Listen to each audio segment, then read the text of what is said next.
защото Бог толкова възлюби света.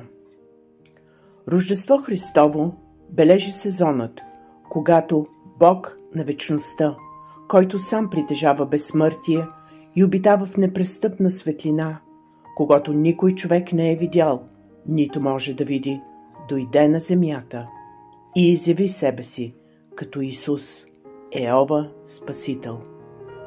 Исус е образ на невидимия Бог. В Него обитава телесно цялата пълнота на Божеството. Бог, Творецът на цялото създание, е дух и Той не може да умре. Когато Бог създаде световете, Той създаде и измерението време. Времето е дадената от Бога благодат за човека, който живее под робството на греха и смъртта, да реши да приеме Божието прощение, изкупление и вечен живот.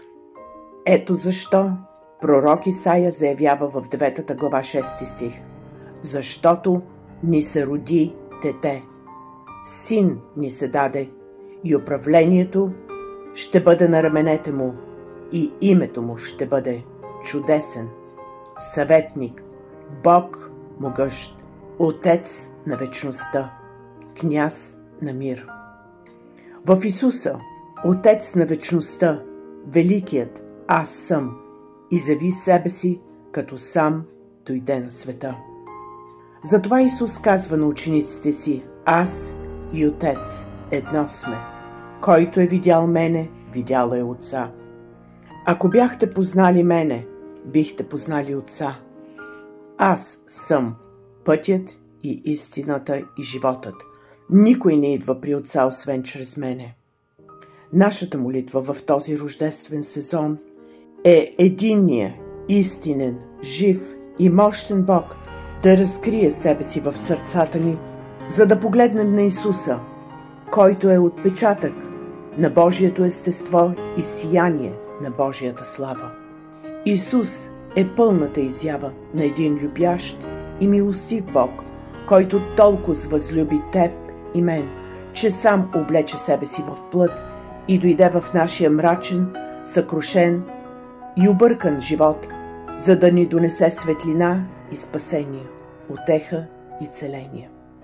Исус, Бог всемогъщи, Отец на вечността, дойде на света и стана един от нас, но без грях, пренесе себе си в жертва за нашите грехове, за да можем и ние един ден да бъдем с Него завинаги.